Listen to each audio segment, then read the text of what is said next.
Welcome to the Think Fitness Life podcast, where we bring the mind, body, and gym together so you can improve your health, increase performance, and live your best life. For more information, visit thinkfitnesslife.com. Here are your hosts, Matt Gluckman and Eric Menchie.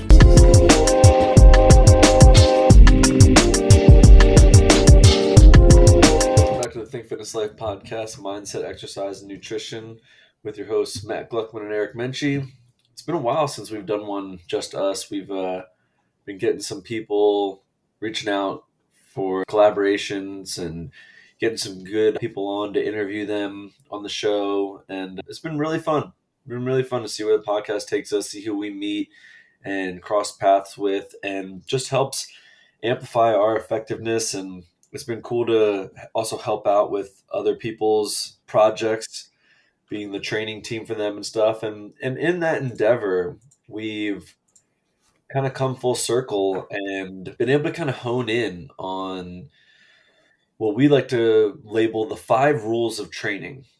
And it's, I think, a combination of what we've learned from being in person with people over the years, and then taking that and going online. And you would think that that'd be very simple, but it's 2 different subsects of the population. There's definitely a different profile to the person who needs and wants that in-person one-on-one experience to someone who is okay with a more remote training service. And it's been a learning experience for everybody. And like I said, it's just helped us identify some of the more concrete principles that come down to training. So if I were to list these off, I'm going to start off, I want to list them one by one, and then I want us to, Eric and I are going to dive in and talk a little bit about them and nerd out about them for you guys. So the first thing is, number 1 is, if it doesn't challenge you, it won't change you. Number 2 is, your training is only as good as your nutrition and recovery allows. Number 3 is, the mind is a terrible master, but a better servant. Number 4 is, the best health practices are proactive versus reactive. And number 5 is, it never gets easier, you just get better. And now these all sound like very trite statements, but they cover a lot. And I think as simple as we try to make things, they're really just representative of a bigger complexity, deeper picture.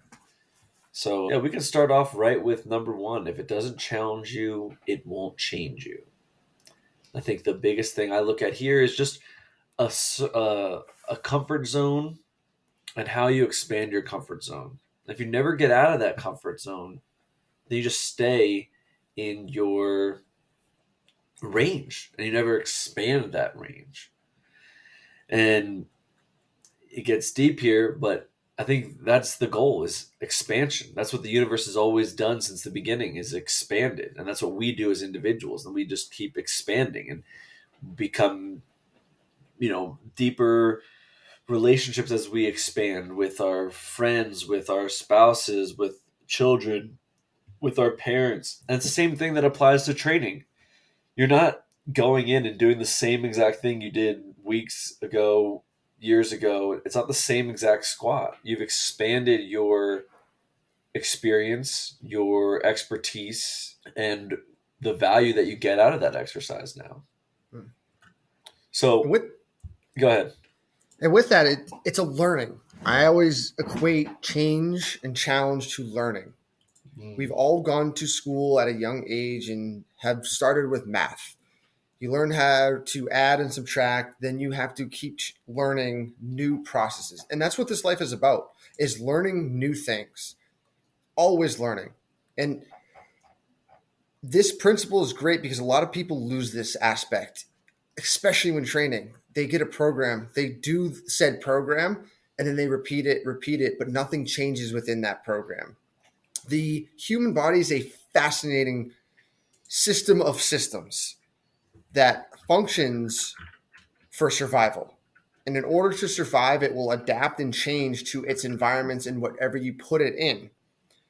The key word is you need to be able to change yourself so you can survive. And the body's always looking for that aspect. So in training, when we talk about challenges, whether that's running faster, more distance, harder, it doesn't matter what it is, heavier weights, lighter weights, more reps, less reps, pausing, something that's going to be pushing against your comfort zone, as you said, that's going to make your body say, I don't like this. I need to either learn how to deal with this problem, this weight, this run, and how do I better myself with that?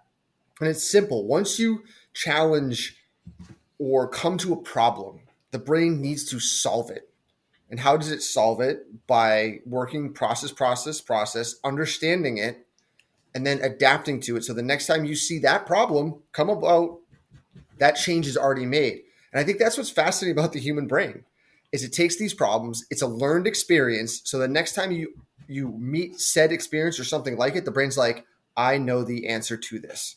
And it's usually things that we want to avoid that are the looming pieces that we need to address. You can say another trite phrase of the obstacle is the way, because when something impedes your ability to do something or to progress or to work out or to eat well or your schedule, whatever, it's usually because that's what you need to address. So I think that's funny because it's like the same thing is expanding your expertise in an area by just doing it and repetition. And I think one thing that that comes to mind when I think of this first training principle is people who will be like, I'm just maintaining. I'm just trying to maintain. I hate that word.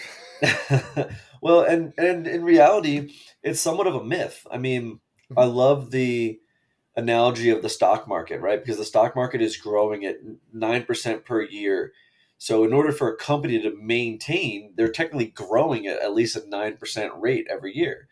And in the way we can look at the body, it's not as explicitly stated as knowing the way it deteriorates, but we do know that after puberty, our body is no longer evolving or expanding or growing or working on different systems. It's now going through normal oxidative processes and wear and tear that are leading it to slowly deteriorate. So you can either be at the end of puberty, you can either be on this slow deteriorating path to eventual death, or you can be setting your body up to be making progress and improve systems, improve brain function, improve motor function, improve strength, improve cardiovascular function. So I think that's something that needs to be addressed, is people thinking that I'm just going into this workout to maintain. And it's like, you're not really maintaining anything. You're either going to be setting your body up to be making progress and creating a training effect and getting adaptations, or, like I said, you're going to be on that slow path to a decline. And it might just be one of those things where it's such a slow path that you don't feel like addressing it, and that's totally fine. That will come back to another one of our principles later. But I think the key ingredient to this piece is, in order to expand your comfort zone, you have to be willing to step out of the comfort zone. And I like how this is number one. And I always think it always should be number one, because people get this thought or illusion that once it's learned, they have it and they can keep it. And unfortunately, with the human body, it doesn't work that way. If you learn math and repeat it for years or months, yes, you will always have that ability to add simple equations or do whatever. But here, it's like cost worthy of the body. You can run for 31 days straight, have a good aerobic base, good conditioning.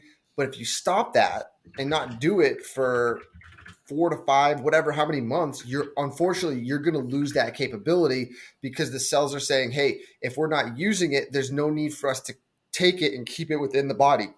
The same thing happens with the brain as we age. As we de-learn or not challenge our brain enough, it starts pruning what we don't need anymore. So there's a big push with this. Number one is understand that you just can't go run a mile every day. You eventually have to progress it somehow. You have to do something that unfortunately threatens the body, towards death. And by death, I mean the thought of your cells thinking that they are in an environment within your body that is not conducive for survival. So when we're talking exercise, we're talking metabolic acidosis, buildup of substrates and metabolites, that turns signals on in the cell, basically saying this environment is not good. What do I need to do to survive? And that's where the adaptations come in. So with this number one principle, you have to kind of get down and dirty in the exercises. You have to get uncomfortable. And for me, that's always why this is number one, because if you understand the other principles, but don't get this one, you're going to miss out on the program, on your strength training, on your workouts, and your health. And that's the biggest thing is we want to drive adaptations for fitness, a fitter systems of systems. That's what we're looking for. And unfortunately, this one, you have to challenge yourself greatly and the ceiling keeps going. And that leads us right into principle number 2 about the adaptations aspect is your training is only as good as your nutrition and your recovery allows. And it's basically saying you can't outwork a bad diet, but you also can't outwork bad stress and sleep habits. You can't just expect to put a ton of work into the gym and eat poorly, sleep poorly, and see results, because how your body is recovering is based upon another set of systems that your body has. So when we're in the gym, we're in the sympathetic nervous system where we're fight and flight. And when we're out of the gym, we're in rest and digest. So consequently, the way those work is you're only in fight or flight for about 5 to 6 hours a week, and you're in rest and digest for another 162, 163 hours. So if that time, that 160 some hours is spent, eating processed foods or binge eating sweets or staying up late or drinking tons of alcohol or working under so much stress and pressure that until you literally just pass out because your body's depleted. These are all things that are going to prevent that rest and digest set of systems from doing its job, which is taking the stimulus of the work that you're doing in that fight and flight time, the 5 to 6 hours a week, and saying, oh, okay, this is what we need to fix. This is what we need to repair. This is what substrates we need to get ready for the next training session. These are the inflammations we need to clean out of the body and the brain. So if you're not letting all that happen, what good is your training? What good is the time you just spent in your workout? And I think a lot of people start by getting rid of guilt on their health by just working out, but they don't change that other stuff and they don't see results, and it becomes demoralizing and it upsets them. And part of it is they don't want to address that stuff. It's easier to address, let me just lift heavier, let me run harder. But it's harder just to look at something and say, fuck, I drink 5-6 nights a week. Is that healthy for me? Is that the best thing for me? You know what? We'll look at it from a very unbiased standpoint. So if it is in a very balanced manner, sure, maybe it's not the end of the world. But if you're like binge drinking, or you're waking up hungover, or you're getting a high volume amount of alcohol in a shorter period of time, you're not going to see results from the work that you're putting in the gym. And if you're drinking every single day, there has to be a balance. There has to be an ability for your body to protein synthesize, building muscle and repairing tissue and cleaning out excess inflammation. So there's a balance to everything, right? It's the middle road. It's not about, binge drinking once a week, and it's not about just completely going cold turkey. It's about finding that middle road that works best for you. But that's where it needs to be addressed and looked at, because you're only as good as what your recovery looks like. This one can be hard for people, I found, or clients that they work really hard in the gym. And I love that. I love seeing them getting after it and hear about it. But on the flip side, they're not understanding of what it takes to have the results seen is much more prevalent in the recovery and the nutrition. And I tell that to everyone. Like, yes, you can come and work hard, but if that is the other side of things is not on point, that's a majority of your life is spent in that recovery phase. if you look at it as most people do is, hey, I worked out, so I've earned this meal, I've earned this. It doesn't work like that. It's a bad outlook to have. And I think a lot of people get tripped up like that. It's not a canceling out. Oh, because I did this workout and burned 300 calories, now I can go eat a burger and fries. We've seen it a lot of times happen. And I tell and get people out of that thought process, because then it becomes a relationship of working out makes them rewarded to eating bad, but the eating bad just cancels out their workout. Now, not 100% cancels it out. You might get some recovery, but it's not going to push your body into optimal fitness states. And that's the end outcome that we're looking for. Whatever you eat could actually put your body in more stress or inflammation or whatever that can deter processes that you need to have trying to build a better overall fitness of the body and systems. That's a huge aspect of this, because if you have that outlook, there's that blank relationship between working out and food. The other thing is people understand a lot of times what it actually takes on the nutrition side. And in fairness, some people don't know what actually is healthy and what is not exactly healthy. There's these gray area foods that the supermarket and everything else will tell you it is good, it's healthy, it looks it, but in reality, it's not. So this is the key one of principle 2, following principle 1, is being aware of this post-exercise recovery state and what you're putting into your body. You wouldn't put in reused terrible gasoline into your car that's going to sludge up the engine. No, you want to put in good gas that's going to make sure you can go 200 miles to your destination. Your body's the same way.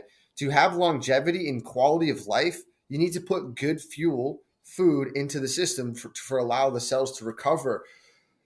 And in recover, we also can talk about antioxidant properties and being able to survive and fend off diseases and potential cell growths that can be cancerous, that are not good. All this stuff with healthy eating and recovery helps us prevent. So it's a very important principle to have following a boatload of stress to change something.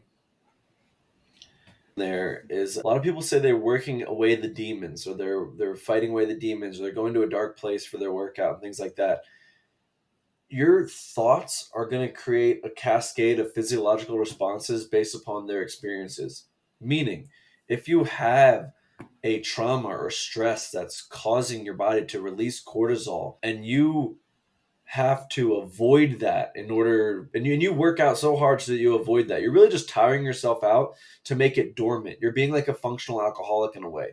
Again, it's like back to the obstacle is the way. You have to address these underlying stresses, these underlying demons, because they're never gonna go away. You're gonna have to learn to work with them, because they're gonna prevent you from getting good repair from your workouts, and they're gonna prevent you from healing from either workouts or previous injury. So, along with the recovery side is along with the nutrition and the sleep side is also how well your stress levels are allowing you to recover. Because if you're someone who goes into the workout and then you're still operating from that stress space for the rest of the day, well, you've never clicked over into that parasympathetic nervous system that we're talking about that's going to help the recovery process. So if you're not allowing your body to work at that level, it's never going to get the benefits from all the work you're doing. So yeah, that's why you're only as good as your nutrition and recovery allows. Your training, excuse me. But I think that'll wrap up that rule. So we'll move into the last one, the next one, which actually kind of ties into where I was going there with the fighting away the demons, is the mind is a terrible master, but a better servant. You'll never stop the waves, but you can learn to surf. Meaning the mind is going to bounce all over the place, from to-do lists, from memories, from reactions to those memories, to those to-do lists, from some judgments, from fantasizing about what you want to do, to what's for dinner. And you're going to bounce all over the place and control these thoughts in some fashion, or put labels on them so that they serve you. And I like the mind is a terrible master, but a better servant, because the idea is that you're not trying to let your mind lead you and ping pong you around all day long. You're trying to be the one who's observing where this ping ponging is going. So as we're talking about the mind is a terrible master, but an excellent servant. If you let outside decisions influence you, you now become the servant to that master, right? So now that those ping-ponging back and forth thoughts are controlling you. When it comes to exercising and working out and eating healthy, it is a hard decision to make. It's because people want to enjoy their food, and working out can be very stressful and strenuous on the body. It doesn't feel good at times. I know, I get that. We do it. But when you start having these servants or these thoughts of, hey, I don't want to do this today. I'm not going to do this today. I'll do it tomorrow. I'll eat healthy tomorrow. Those become pattern loops in the brain. And then we become a master to our mind that we can't even control. And there are a lot of people out there who are not in control of their own mind, and patterns of their behavior are just stuck because the brain will take the easiest way out. And it's kind of sad to say that some people are out there just not even in control of their systems, because other systems or things are controlling them. So we go back to the stress, the outside stress that can be learned and absorbed. Well, if that now affects the mind, and the mind now says, okay, well, I'm going to react to this stress by increasing glucocorticoids and hormones, now we can lead to excess weight gain. And it's always this trickle down effect of like, oh, this is going to happen. If I don't address what's going on, that becomes the problem. So in this one principle, it's like teaching your mind how to master the outside world and life itself, because that's what we're on this planet for, to learn processes and understand them, but also to take control of what we can control. We can't control everything, and that's fine. There's going to be things that stress us out. But to your point, we need to understand, learn, know it, and control it, so then we can be able to still lead a healthy life, do what we need to do, and keep kind of moving on. And yes, when those things come up, you ride that wave and you say, I can handle this. So when it comes to this being a training principle, it's very important, because a lot of people get on and off those waves, or they don't want to go surfing. But a program or working out, that's what it is. There's going to be days where you feel great in the gym. I feel awesome. There's days where maybe I didn't get as much sleep, or something's going on in my life that that motivation is not at 100%. But you know what? It's still there, and you can't let the thoughts of taking the easy path and doing nothing win, because that thought is always there. It's always, do I stay in bed? This is comfy. I don't want to do this today, because in reality, the mind doesn't want to do anything challenging. So it's a very, very hard thing to push past the law of least effort, because that's how we're designed. Yeah, I think another way to simplify this for people is just putting another real world example in terms of like nutrition and exercise. And yeah, you can go into your post workout fuel and think, oh, but I really want this. I really want this sweet. I really want this meal that makes me feel so good. And that's your mind leading you into maladaptive behavior, things that are not going to be working well for you and your progress going forward. It might feel good to make that choice today, but it's not going to make you feel good tonight or tomorrow morning or next workout or next week or in your next check-in when you're looking at your results or lack thereof. And you have to know that you don't want to lead based upon that. You want to make the smart choice. So you want to be the wise one, essentially, the one who knows what's best for yourself and calculated based upon what you're doing and what your goals are and why you have those goals and why you're heading in that direction.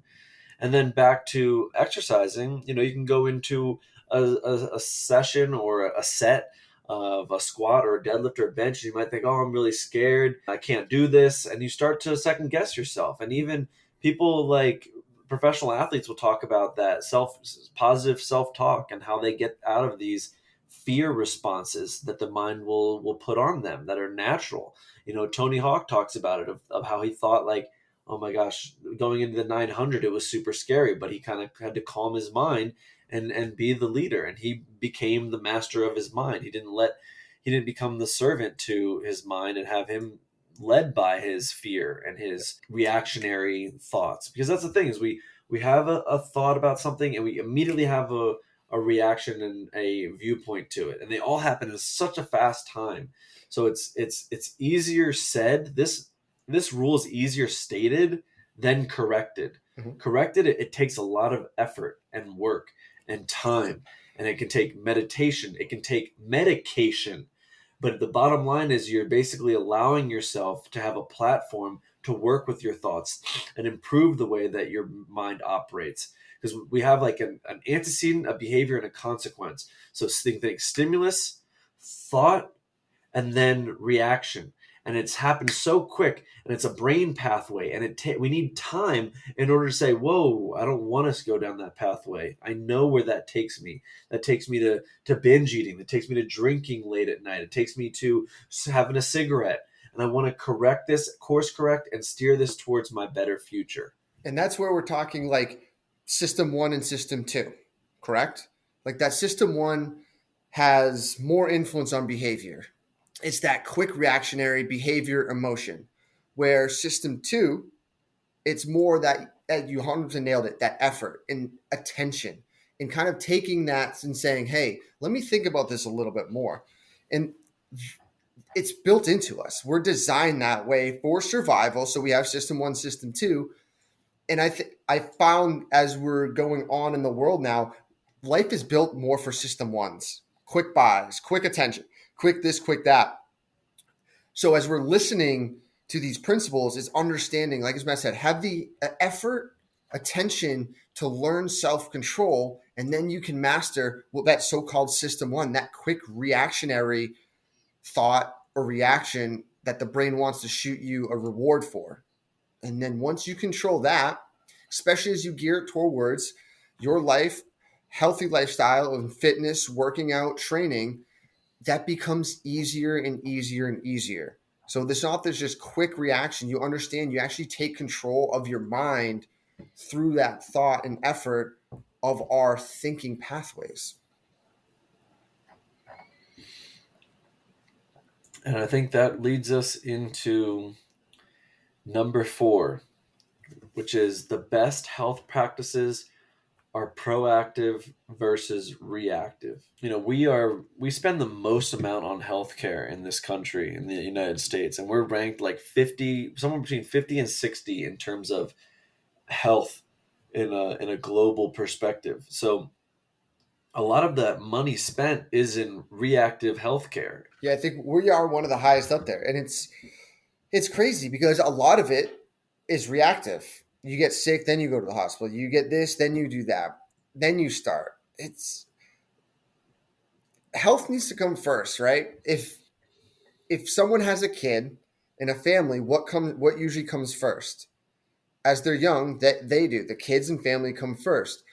So it's the same principles. Like, yes, our priorities are there, but I think people take health for granted, and they shouldn't, because the world kind of is starting to push us that way. As we have these companies that make junk food and whatever, drinks, all this stuff, they want to market it. They want to make money. I get it. So then they push this to people, and people don't think about it. And in fairness, it is kind of cheap how these companies do that, because they don't disclaim that it's unhealthy, and they've been trying to shut this down for years. So on the training principles, to have this become number 4 is you need to now jump ahead of this and become that. As Matt said, after you kind of hit puberty in, let's say, through growth and development, a lot of times that's through about their mid-20s, 25. Once you start getting north of 30, the body starts to change. Muscle changes, cells change, metabolism can start declining percentages each decade. Now, based on lifestyle nowadays, because as people get into the 30s, 40s, 50s, they work desk jobs. They become more sedentary. As kids, we're more active. So it's not like a granted thing, but that's just how the studies are going. So as we look at this and people start to get over 30, it's like you need to start taking your life and health seriously, because it's not just going to all of a sudden wake up and be like, hey, I'm healthy. And then one day you're not. And I think it's a great thing that we're living through. I would say great thing, but great lessons learned out of these last 2 years in a pandemic is if you're healthy enough, you have the ability to survive this. And the people that realized they weren't leading healthy lifestyles, they might have passed away, but some of those who didn't pass away, they got hit a lot harder by diseases, or they get sick easier. And that's the big thing. We always want to make sure our system can fend off and fight at all times. So to make it stronger through challenging it, eating for recovery, obviously making the mind sharper and understanding what's around us leads to this. Take your health before it starts to deteriorate. And you can start at any time. It doesn't matter what age you are. I think that's the best thing. I've had clients that start at 39 years old. I've never worked out before in my life, and they start and they build that base, and they are way better off. There's not a point where you can't. But for people listening in the world, like, we want to get people started as soon as possible. I always take athletes, young athletes in high school. Once they graduate high school, you try to still keep them on their journey of health and fitness. It might not be their sport or their same thing, but something to push their health that way. And then on the nutrition side, same thing. Eat healthy choices and in moderation, enjoy life, but it can't be flipped. You can't enjoy life in excess of moderation, because then we have seen that lead to increase of diseases. And I guess where my point was I was kind of looking at a numbers thing, because I feel like we do work with a lot of financial advisors and a lot of people in the business space, and this one's for you. And doing the research, it's like the average person spends about $12,000. In 2020, the average person spent about $11,945 in healthcare spending. The average gym membership is somewhere between $20 and $70 a month. So, you do the cost, right? So spending time on exercising, on improving your health, your neuromuscular system, your cardiorespiratory system, on eating properly is going to help save you money overall. And the average cost of a colonoscopy is anywhere from $1,200 to $5,000. The average cost of someone who's treated in the first 90 days following a heart attack is $38,000. The average cost of physical therapy after a stroke for outpatient services is $17,000 after discharging. And I'll link all these stuff in the show notes of this. Some of these are PubMed related articles. So, it's like saying the best way to prevent sexual disease is abstinence.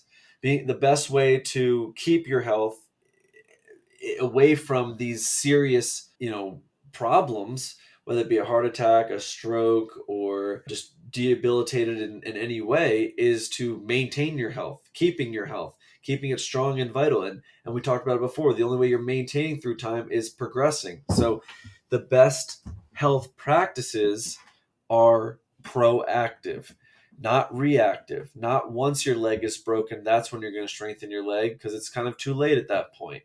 Not once you've gained 100 pounds and have had a heart bypass to then start taking care of yourself. But that's still not a bad thing. But the better health practice would have been to be preventative care and prevent yourself from getting to that state.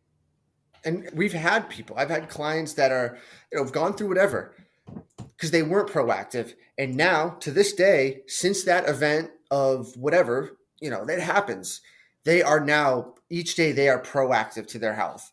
And you could almost look at it at a day level, like, what are you going to do today to make yourself proactive so you're going to be healthier tomorrow? And a lot of times when I go to these conferences and you listen to people speak, it kind of brings everything into perspective. It's like, there's no guarantee of tomorrow. And I think a lot of people go back and they're just saying, oh, well, I'll do this tomorrow. I'll do it tomorrow. when it comes to whatever. But you kind of take a step back and say, yeah, you're right. Tomorrow is never guaranteed. We just become so accustomed to it because that's what we know.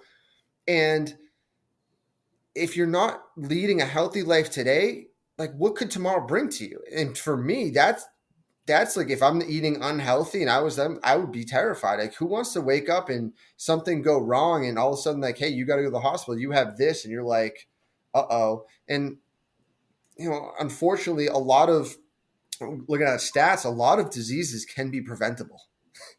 A lot of it happens from our lifestyle, and they are very much preventable. So it's a tough thing to hear when someone has that, but you're like, you just kind of wish they did more. So each day, be proactive for your health for tomorrow, the next day, the day after, the month after, and so on and so forth. And make with those decisions from principle 3, what decisions are you going to make to understand that is this going to lead me to health down the road?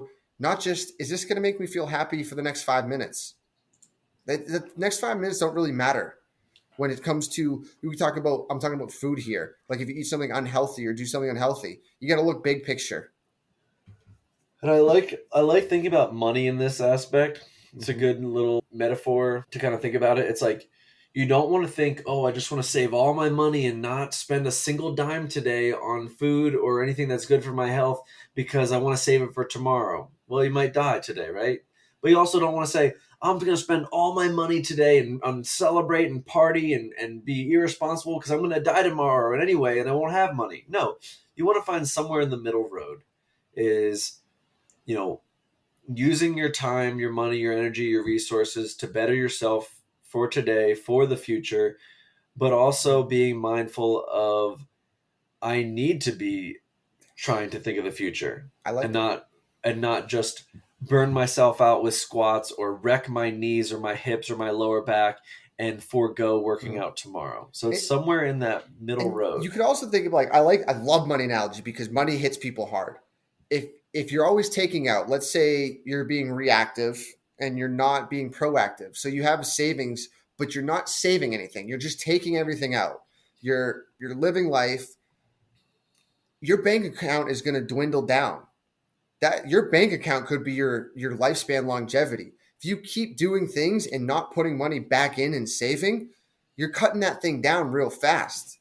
And when it comes to get reactive, and you've spent all this money and you only have 5,000 in the bank account, but you need more, that becomes a problem. So I think if you're listening, people understand that your life is finite, and that bank account, you got to replenish it, and you replenish it by doing the first 3 things.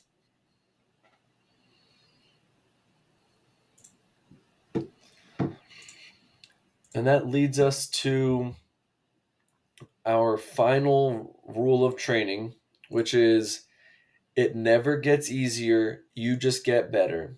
And that one is definitely more for the person who's still getting over the hump of getting consistent and being able to put that effort in and work in and day out. And they talk about basically trying to create things into habits, and then it becomes second nature. The way that you would drink water, the way that you would brush your teeth, the way that you would, do your nightly routine or your morning routine. You make it a habit and you make it a routine, and it's second nature. And that's what happens is it's not like, oh, I'm going to start doing all this stuff and life gets easier, because that's not the equation. Life is always evolving and getting more challenging. And if you just sit back and hope that it gets easier one day, I have a news for you and a rude awakening. It doesn't work that way. You got to get up. You got to put the effort in. You got to put the time in a good manner, and you get better. So in the equation, if you look at it side by side of your ability to tackle things, it's not because the life got easier and all the things around you got super easy and convenient. It's because you got better at executing your workouts. You got better at grocery shopping, at meal prepping. You got better in your relationships with your kids or your coworkers or your employees. You got better at, client acquisition to client satisfaction. You're getting better at all these things. You're putting in the effort. It's never that it gets easier. It's just that you get better. It's a great perspective. It's because it's learned. It will be perceived as easier. But when that easy comes, that means that you have to go back to the first principle and change something again. Because what easy means is your body is going to respond less to it. And I think this is going back to one, it's a hard thing that people can't understand, because they'll be like, oh, if you eat, let's say you eat 10 pieces of broccoli a day, you're pretty good. You're going to absorb those nutrients. That's not something that you need to keep increasing. You don't need to be like, oh, I have to eat 12 the next day and 13 or 14 the next day. But there's some things in the brain, as if there are coffee drinkers out there, that it will respond to by leveling out. So your ability to process caffeine will become a new level, and it can withstand that level. So you have to have a little bit more to get that effect. Life is the same way, especially training is the same way. Things are going to get perceived easier, but you just got better at them. Right. A lot of clients will come in and they'll ask, "Oh, when does this get easy?" And I'll tell them, like, unfortunately, it's never going to get easy, because the moment I see that you get good at it, I'm going to increase it to make that uneasy, because I need to push you through that. A lot of people will get good. Let's take running as an example. It will be perceived easy, a mile run. That is the sign that you need to increase. Whatever it is, you have to go up. Because remember, it's not a permanent easy. And I think that's where I like where you go, like you get better at it. It perceived easy. But if you stopped running for a month, that mile is not going to be easy. It's not like you master one thing, it becomes easy, and then it's like the next thing, right? Like I'm the firstborn. My mom probably had a tough time. My mom will say, your brother was easy, because she knew what to do. She didn't lose that. It's a simple learned thing. But when it comes to training, our bodies unfortunately do not work like that. It's a give and take in our body. And we always have to be trying to be better and better at the things we are doing. I'd like to get Miss Menchie on now for a word. She'll be like, "Oh, you were the hard one." Once I got to him, he was easy because she knew what to do. She knew exactly what to do, which is great. And there are certain things in life that we know, like you and I know. When 45s go on a barbell, we know exactly what weight it is. We don't have to stop and think, because it's ingrained easy in us. Mm-hmm. The complex processes of our body, physiological, neurological, all that stuff, that's not easy. It's very complex, and it ebbs and flows, just like the ocean analogy we used earlier. It has to ebb and flow. There's always drawbacks, setbacks. So this one, you can't look for easy, unfortunately. People's mind like to look for the easiest path, the least resistance, but it can't. We just want to keep getting better and better at things. I think that sums up the principles for the 5 rules of training. I'm just going to recap them really quick and then let you guys go off on your way. If it doesn't challenge you, it won't change you. Your training is only as good as your nutrition and recovery allows it to be. The mind is a terrible master, but better servant. The best health practices are proactive versus reactive. And it doesn't get easier, you just get better. So that wraps up the 5 principles of training. And to find out more information on our coaching, you can visit thinkfitnesslife.com.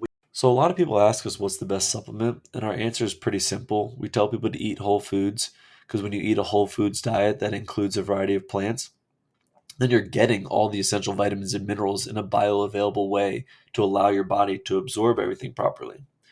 But it does help to cover all your bases, especially when you're making the transition to better health and habits.